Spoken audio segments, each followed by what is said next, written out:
Hello, everybody. Welcome to another installment of A Rebel Without Applause, coming to you, as I always do, from my little nutshell of infinite space right here in the Wood of the Holly. And today I've got a really terrific and interesting guest. This gentleman has been deep diving into some serious questions about authoritarianism, its origins, and its durability. He's written a ton of books on the subject, including his most recent with Stephen Levitsky, entitled Revolution and Dictatorship, the Violent Origins of Durable Authoritarianism. He's a big time brainiac. He received his BA from Harvard College, which is in the news today, and his master's and PhD from my alma mater, that's UC Berkeley.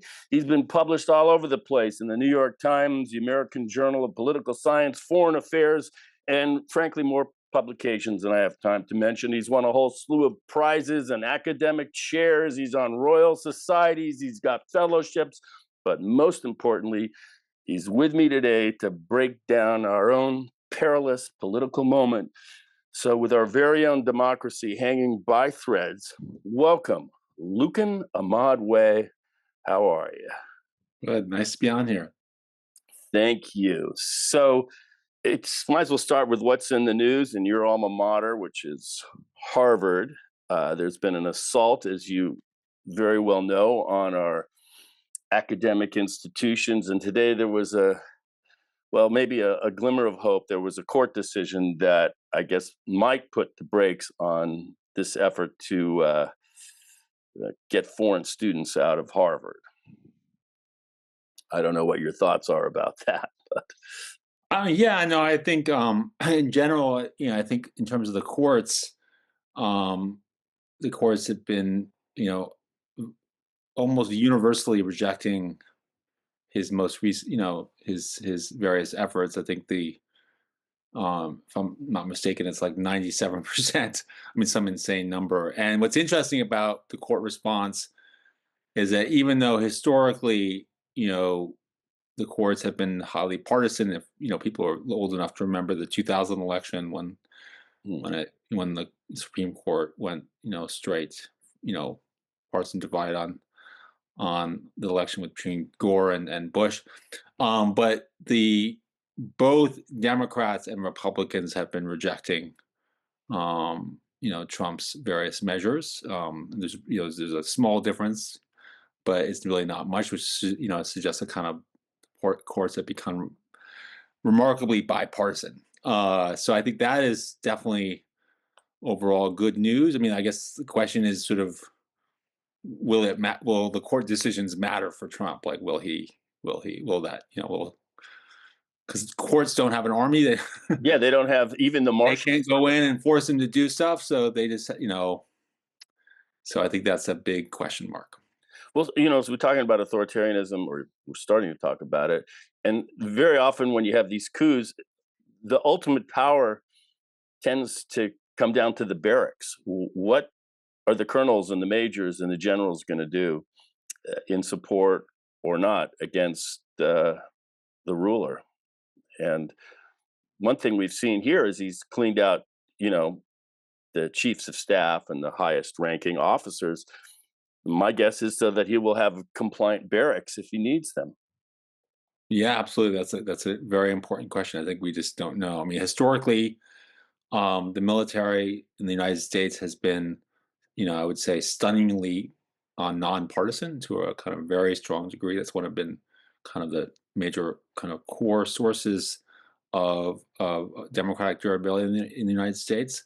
But you're absolutely right that he has been attacking that and trying to politicize the military, through sort of kind of quote unquote attacks on wokeism and the like that have been used to sort of as a way of kind of ensuring that loyalists are in positions of authority in the military. So that is very much a danger. I agree. I saw this op-ed. Actually, it was a video op-ed with three Yale professors who, are relocating above the Mason-Dixon line to the 51st state up there in Canada. And I say that jokingly, the Mason-Dixon line. But, for the first time in my life, because I've been a comedian, I felt like there's actual risk to do even what I'm doing right now. it is not beyond the pale of my own imagination for there to be a knock on my door and say, guess what? Congratulations, you just won an all expense paid one way ticket to El Salvador. And I've never felt that before, but Yeah, I do feel it now. absolutely. No, I think that is it is, I think that suddenly things that 6 months ago we would have thought would be completely unimaginable are now, not necessarily likely, but definitely, within the realm of possibility I mean, there are a number of other examples, third term, things that I would have just dismissed out of hand that I think, again, aren't necessarily kind of likely outcomes, but definitely cannot be discounted in the way they could have been before. So you've done a deep study of sort of comparative tyrannies across the 20th century. And, to what extent does what we're seeing here match, the playbook that you've written about elsewhere? So, my book, Revolution and Dictatorship, which Stephen Levitsky and I wrote in 2020, finished in 2022, covers some of the most sort of classic revolutionary dictatorships: the Soviet Union, China, Cuba, and these are dictatorships that, I mean, most authoritarian regimes come to power and they just want to stay in power and earn money and get by, and are therefore willing to make all sorts of compromises with whomever is in power as long as the dictator gets to stay in power and they get rich. But these are very different dictatorships. You have people like Lenin, Mao, Khomeini, who basically are, deeply driven by ideology and take enormous risks by basically challenging everything and everybody, challenging core interests, eliminating private property. Khomeini declared war in 1979 on all the Persian Gulf monarchies and military dictatorships, such that everybody sort of attacks them. So these are like very risk acceptant, as they say in political science, dictators, which is very different. But so the short term, they suffer. They suffer enormous risk. They could be overthrown. But if they survive, this risk, if they've survived this period, then it's sort of a situation of, if what doesn't kill you makes you stronger. And so these dictatorships tend to be very robust. And so you've had like the Soviet Union, which lasted 74 years, Mexico 84 years, and China, which is still going strong. So the question is sort of, what does this have to do with the United States? Right. Right. I think for the most part, it's very different. And I think, if anything, the sort of authoritarian regime that's emerging in the United States is relatively weak. At the same time, I think, there are kind of revolutionary elements to what's going on. I think, we see kind of in Project 2025, it's a real break from past for recent, conservatism of recent past, which has been focused mostly on sort of tax cuts and maintains the same international policy, tariffs. Um, but I think really what's going on right now is that they are kind of basically, in a lot of ways, taking their cues from Mao, right? They are engaging in a kind of cultural revolution to destroy universities. I mean, Maoist cultural revolution in the 1960s was really targeted at the universities. It was professors like me who were, vilified and attacked, and there it was quite violent. It's not yet, you don't see any kind of levels of violence, but you certainly see a wholesale effort, which is really unprecedented, to simply destroy the university as such, which kind of, which feels sort of has a kind of totalitarian tinge to it, and that's the only way to put it. But Well, of course, I went to Berkeley as you did for graduate school, which was a center of protest. And there was a Republican governor at the time, Ronald Reagan, who, looked at the university as really maybe his arch enemy, defunded it and did everything he could to just discourage protest. One of the things as I look at this is I often ask myself, what is the perfect world that those folks on the other side are imagining? What is this perfect world? And as I think about it, it's a pre-Brown v. Board world. It's a Yeah. Jim Crow kind of segregated, hierarchical, racially tiered society that seems to trigger their nostalgia, and that's sort of what I feel, that all this so-called social progress that started there and goes through the '60s, that's really the focus of this assault. Oh, very much so. No, I think, I mean, it's a world that I'm not sure ever really existed, but it's certainly in their imaginings. And I think that, I mean, certainly, I think in a sense they are right that, I think in most places, universities are an important source of democratic dissent, which is why they're so important to a democracy. I think, in many authoritarian regimes, from South Africa to Chile and whatever, in South Korea, universities have been a major source of democracy and democratization. So in a sense, they're right. From their point of view, to target universities, I don't think it's crazy. From the point of view, I mean, I think it's awful, but I don't. It's not irrational in the way that, for example, tariffs are simply irrational. This is, going after the university. Makes a lot of sense in terms of what they're trying to achieve. Right. My father's had a bunch of surgeries, and his life's been, on the precipice. And every time, the doctors that surround him isn't Dr. O'Reilly and Dr. Schwartz. It's the doctor from Iran, the doctor from Right. China. It's the nurses from the Philippines. It's basically the United Nations, the smartest people converging to save my father's life. And I don't know. I live here in Hollywood. If I go down the street, I got Thai Town, incredible cuisine. I got Koreatown. I got little Tokyo. I mean, I live in this multicultural paradise, a lot of which is about cuisine. And I don't really want to go back to just Denny's and those kind of restaurants and that kind of world. Absolutely, yeah.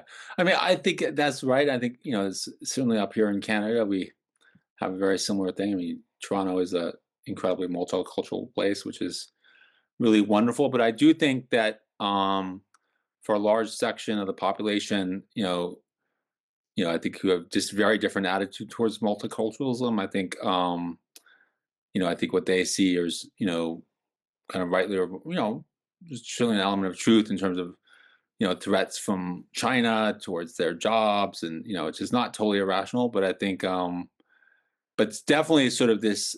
Research has shown that this sort of fear of multiculturalism, in terms, has been the most direct source of a lot of support for populism and people like Trump.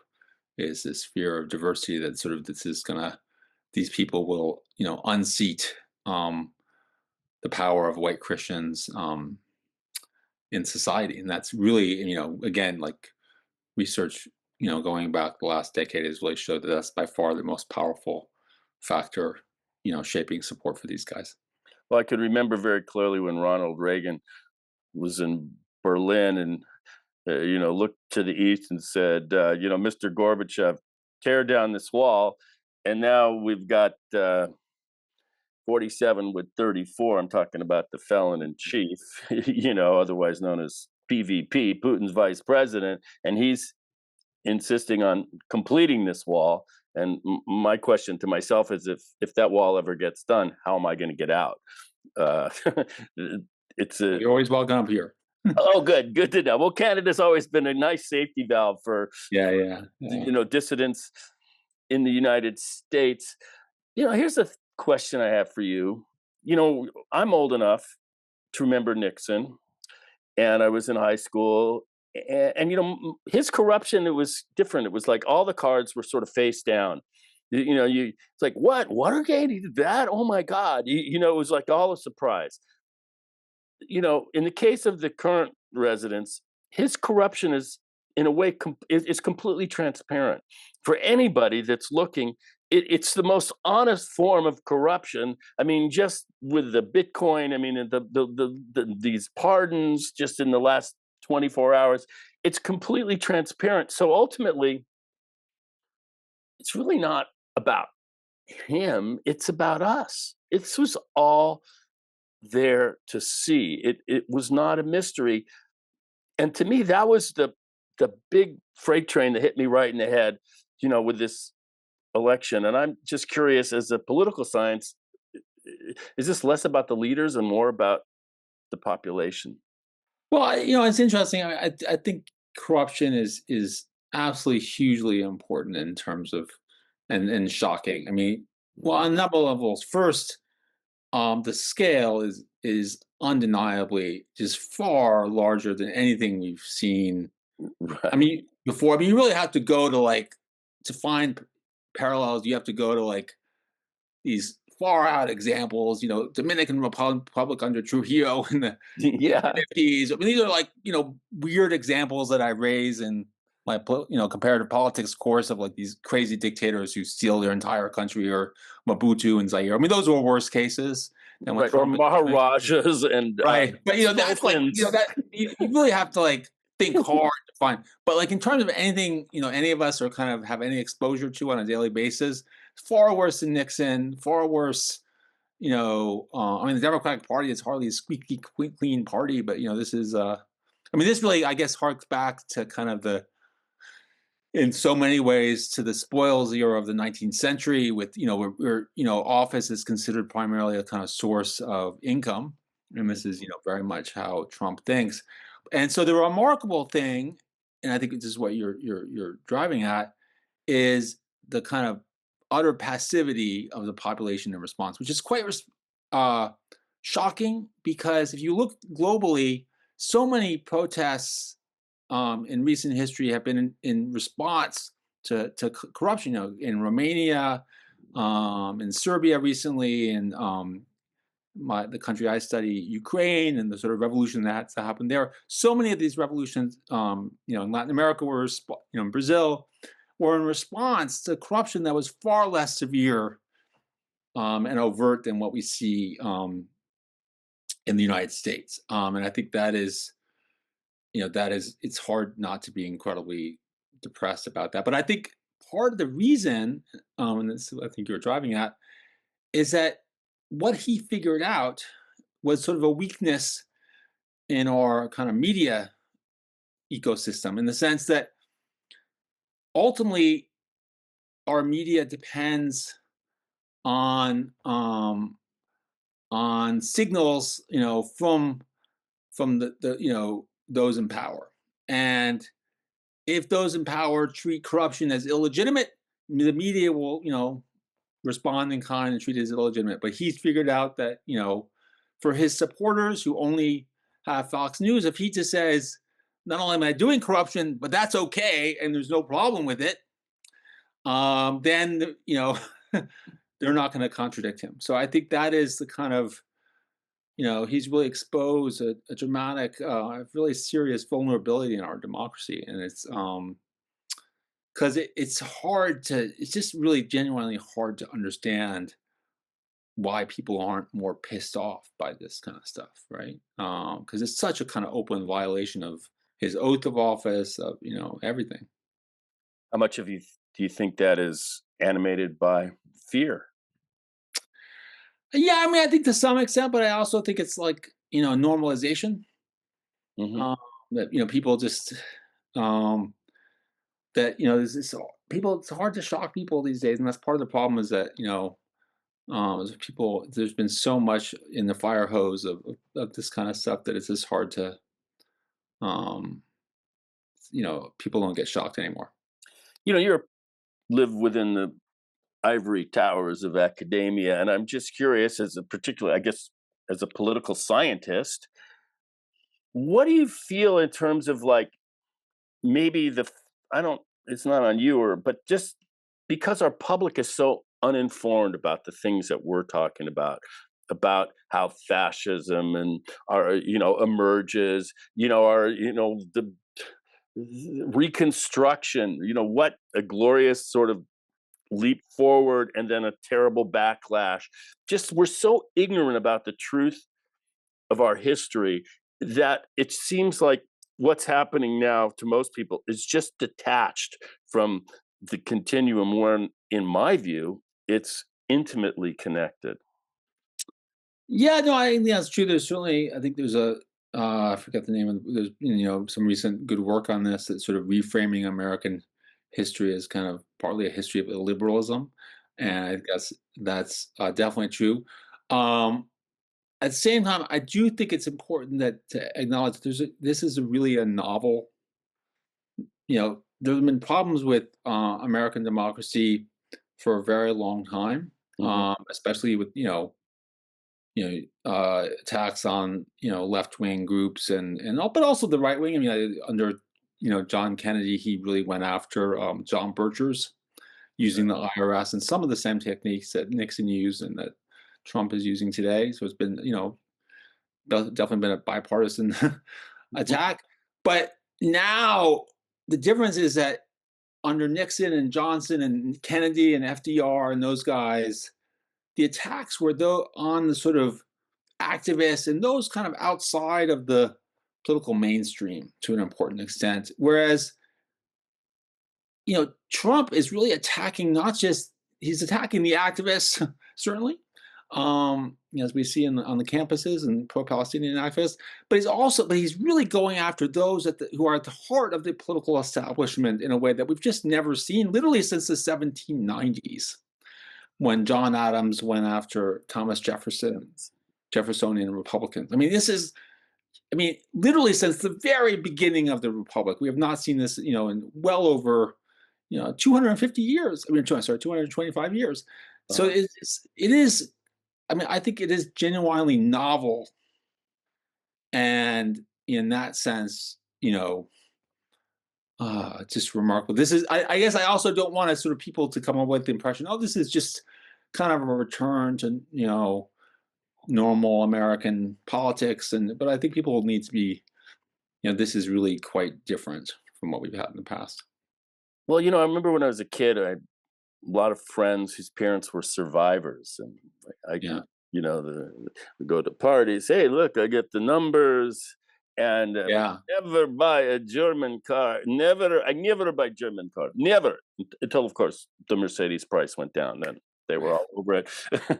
um, and there was this idea that it was something in the German character that Yeah. allowed for the emergence of Hitler and National Socialism and all that stuff. And I remember thinking to myself, kind of innocently, that I think, well, maybe it's really just not a German problem. It's a human problem Yeah. on some level, because, the idea was that it couldn't happen here. And it feels, maybe it is, I hope not. Yeah. No, I think that's right. I think, work by Stanley Milgram and others who, had these experiments where he got, normal folks, these weren't sort of evil ideologues, to sort of, you know, inflict these massive, what they thought were deadly shocks on other innocent people. And I guess what this has shown is that human beings as such just have enormous capacity to normalize even extreme acts of violence. And it all depends on what your neighbor is doing. So, if everyone else is moving against the dictatorship, then you're going to move against it. But if everyone else around you is, tells you it's normal, most people are going to believe it and they're going to go along with it. So I absolutely agree with you. I think this is not like a German issue. This is a kind of human issue, right? And also the other thing is knows that you know all cultures have their good folks and their bad folks. There's no culture that's more moral than the rest of us, and and that's just the case. So that we're all in a sense have to watch out about And our of own. course, being raised in the United States with all the movies about fighting for freedom, and I probably grew up watching all the documentaries and all the movies about defeating Nazism, usually at the point of a rifle. Uh, Yeah, Usually these victories for freedom were won on battlefields. I don't know how true that is, but it's part of our mythology. My point is, even on speaking to my father yesterday, said, "Well, democracy is going to survive. It's going to be okay." Um, but I'm not so sure. No, I don't think we can. There's nothing inherent in America that makes democracy going to survive. You have to fight. That's the thing. I mean, I think. I mean, in one sense, I'm optimistic. I think that what is true is that in the United States, in contrast to countries like Hungary or Russia, um, you know, the capitalist development has spread resources across society. So even with inequality, there's a very robust middle class. It's going to be very hard for Trump to halt the contributions to the Democratic Party, and he's going to try his best, but I don't think he's going to probably succeed. And so that there is. I mean, one of the things I think it's important to sort of avoid the kind of fatalism that sometimes comes with this. I mean, we've transitioned to authoritarianism; we can never go back, and that's definitely not the case. We can go back, but we have to do it. We can't just it's not just going to happen, Hmm. and we have to take advantage of the resources we have. So, So, I was in a workshop. I've written screenplays. One of the scripts I wrote is called Satyagraha in America, A True Love Story, and it's about the sit-in kids and their mentor James Lawson, who you might know about, but he was really a brilliant theorist, but also a minister. He helped train Martin Luther King and sort of the discipline of Gandhi and nonviolence. And he just passed away a year ago, and I just finished that Jonathan Ive book about Martin Luther King. He's my next guest, and yeah. I'm kind of like, what's a strategy? What's realistic going forward? I feel like even what we're doing now, I'm way below the threshold of corporate media here in my apartment. um, is something. Do you know? So, but what is to be done? It's almost like wasn't that a Lenin question or something Yeah. like that? So I think on this point, Sarah McBride, she's the Congresswoman, only trans Congressperson from Right. state, and she had a great quote that I saw. I don't remember where I saw it, but basically, if all of us have a little courage, no, you don't need heroes. Which basically means if all of us do just a small amount, then you don't have to rely on heroes, even like Martin Luther King, as much, that sort of and I think that's part of the issues that we shouldn't be waiting around for someone to do something, and so all of us have a role to play. I mean, and what do we do? There's like a million things, right? One, support fact-based media. Pay for that subscription. Yeah, I uh, got the Washington Post, I got the New York Times. People have yeah, issues with some of these papers, and the LA Times, which is yeah. like this, in my view. But you may disagree with some of their editorial policies, or the New York Times headlines are sometimes insane. Having just published there, they cut, these weird algorithms that determine, because they're basically trying to get more hits, Hmm. and that's why they somehow come up, and people will complain about these headlines. But the much more important than the headline is the fact that you can be positive that what you read in the paper is actually true, and they spend a tremendous amount of effort and time to do this. And without fact-based media, you cannot have democracy. And so that's something everybody can do. You can pay for a subscription. You can also contribute to the Democratic Party and anti-Trump causes. And I mean, one of the terrifying things about what's been going on recently is that donors at this critical moment have been sort of are scared, and so many have withheld donations to NGOs. Precisely at a moment when we desperately need them. But we're a rich society. We can all do a part to sort of keep these organizations alive, right? I mean, show up at town halls. That if you're if you live in a Democratic district, encourage your Democratic Congressperson to do the right thing. If they're doing the right thing, make sure they know that you appreciate that, right? If it's a Republican district, then go show up and show that you're pissed off. Show up at Tesla dealerships. Do not firebomb them, please. Yeah. But that really does not help. Yeah. And I think it's important. I think this hasn't been an issue, but violence really is deeply counterproductive. But I think there's so much we can do, and it's getting crunch time because I mean, obviously, with the 2026 election, I think there is a real question with investigations on Act Blue and others about how free and fair the election will be. But that depends on us. If, this stuff doesn't work if people resist. And one of the terms, of course, I'm a little late getting to it, but it's yourself and Steve Levitsky have, I think, introduced it to us, is competitive authoritarianism. And what's ironic to me as I was reading about it is that it's really not that competitive. It's to diminish the competitiveness in the society. That's the effort. It's almost like we're paying off the refs, but we can have an election.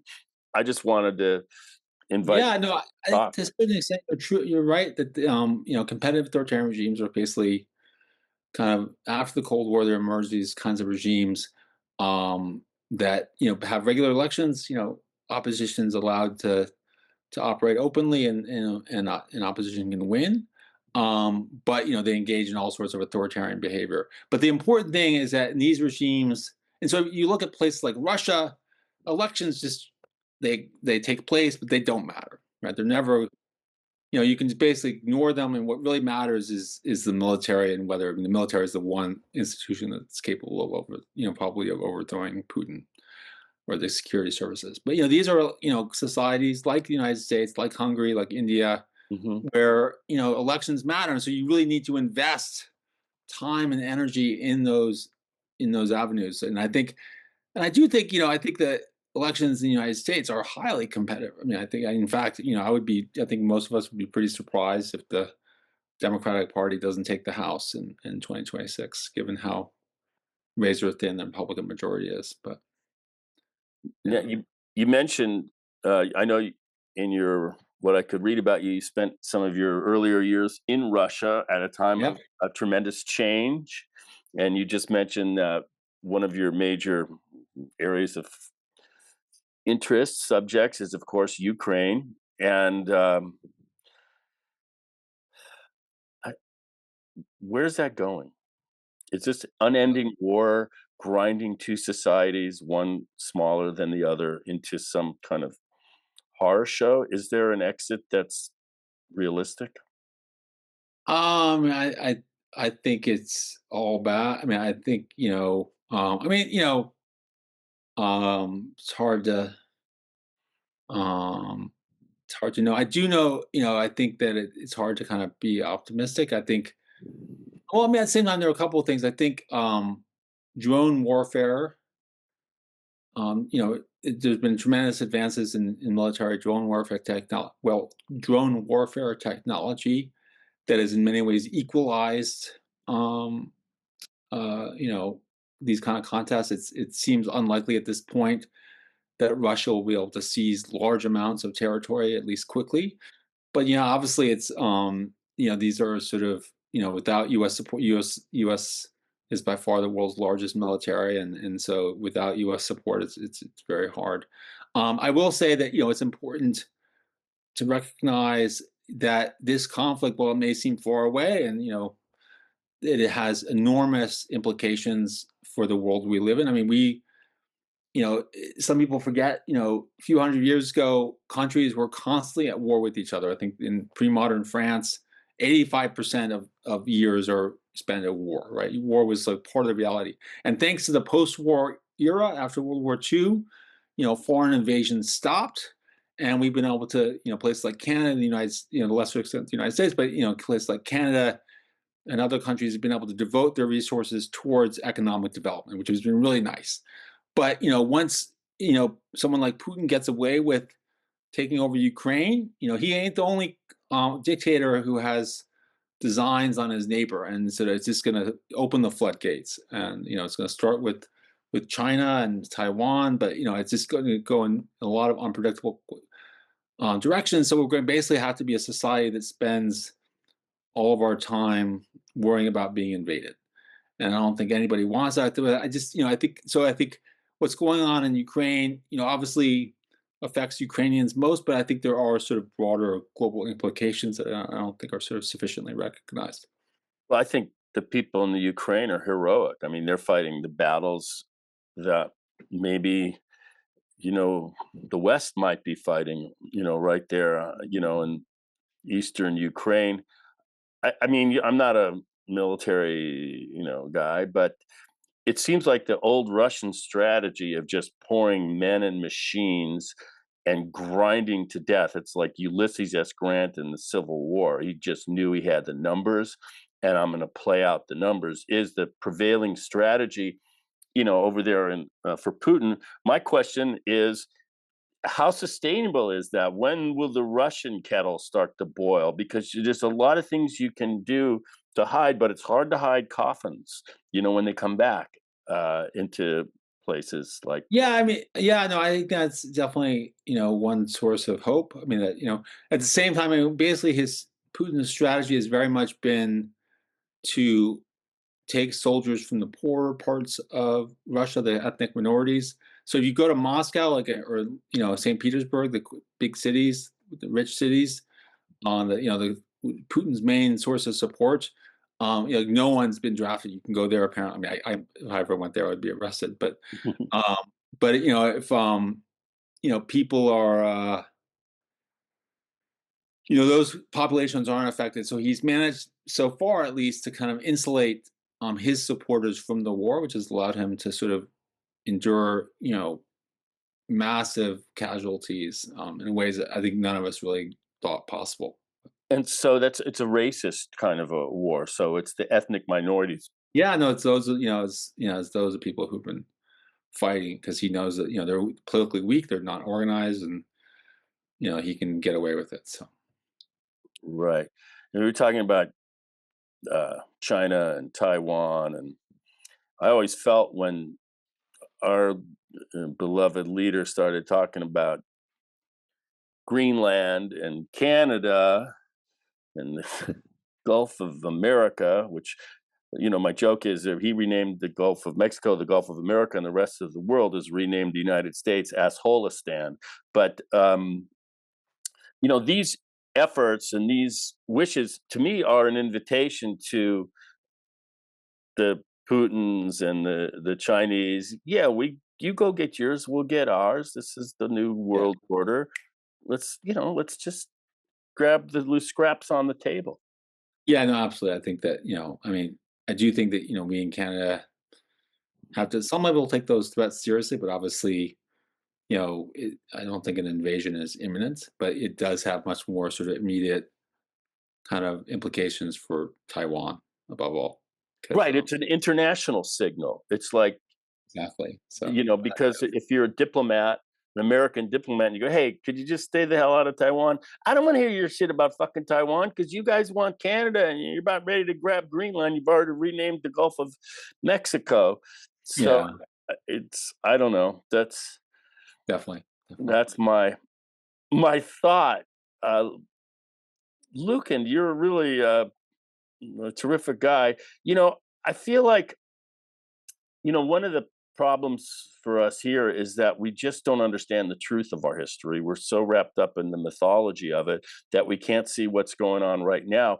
And I really appreciate what you're doing because I do feel like there is an obligation for people that are in academia to reach out to the hoi polloi, people like me, the uninformed masses that need some perspective and truth about what's going on. And so I appreciate you being here and your scholarship and your outreach to me. Oh, thank you. It's been a pleasure. Hardly hoi polloi. I mean, is that a bad thing? I mean, it sounds kind of fun. Hoi polloi. Yeah, it's a good word. I never have I used. would. I definitely would like to say it a lot. So, Yeah, yeah. So are you teaching? Is there another book or something that? yeah, no, I think we're gonna probably be. Steve and I are doing a book on Trump. So Oh, okay. Now, when you do a book on the Putin's vice president, like it's not like you need to go into, or maybe I'm curious, like to go into these archives and unlock freedom of information because so much of it is all on display. It's yeah, no, but it's about sort of, I think for us, we're not gonna, we're not some investigative reporters who are gonna reveal Mhm. secrets you didn't know. It's all out there, but I think our contribution is to kind of take the mass of information and provide some sort of order and logic to it all, and sort of tell kind of help us to sort of understand what the important things are and what the implications are. And hopefully it'll come out sooner than later so that I hope there's so. something instructive about it. Yeah, My take on him is he's an imbecile, but he's a predator. And like all predators, they smell blood. They have just an incredible ability to feel the weaknesses around them, and they sure. attack. And they attack without any kind of hesitation. We saw that really on display in the first round, when in the Republican primaries, when he actually had some competition. His capacity to smell the weakness and vulnerabilities in others and just go after them like a saber-toothed cat was pretty unique and pretty remarkable for me to observe. Um, and Yeah. I don't know if that's still in play. I think the question I asked you earlier was with his incompetence, you know, betray his agenda. Yeah, I mean, I think that's certainly the hope. At the same time, I guess a couple of reactions. One, he's a lot less incompetent than he was, in his first term. He has all these people behind Project 2025 clearly knew what they were doing. I mean, who even knew that the president had power over the Kennedy Center, stuff Yeah. like that. These are guys who've done their homework. Mhm. Uh, they clearly have, correctly identified a lot of weak spots in the Constitution and laws, and so that's made a huge difference. The other issue is that because of polarization, there's a much higher floor in terms of his popularity. So even if he completely screws up, he can't. It's gonna his incompetence cannot disqualify him nearly as much as it might have in another historical moment. Right. And today or yesterday, we saw there was I didn't even know there was a federal trade court, but apparently Yeah, so. And they, you know, obstructed his tariffs. Now, whether or not, yeah. Hopefully that will hold. But again, that's the other thing is that we don't. Ultimately, what's going to stop him if he just tells people to do it anyways and ignore the courts? I mean, the courts don't have an army, so that's I think right. But alternatively, the federal government isn't everywhere. In other words, if people en masse didn't pay their taxes, there'd be very little that they could do if it was yeah, it's true. so. I guess I'm going to just leave this as a conclusion. I said, I think really we need to be brave. Yeah, Courage counts, and also absolutely. the collective matters. Right. Yes, the collective matters. We all matter, and then I think especially we are democracy, and that you shouldn't get caught up by fatalism, and that I think just everybody has a part to play in this. Right. Well, I appreciate the part Thanks. that Lucan Way is playing up there in Canada, and I'm doing my best down here. So you stick around Great. on the other side. I'm going to sign off. Folks, thanks for hanging in to another installment of The Rebel Without Applause. Till next time, namaste, shalom, and aloha. By that I mean namashaloi, namashaloha. See ya.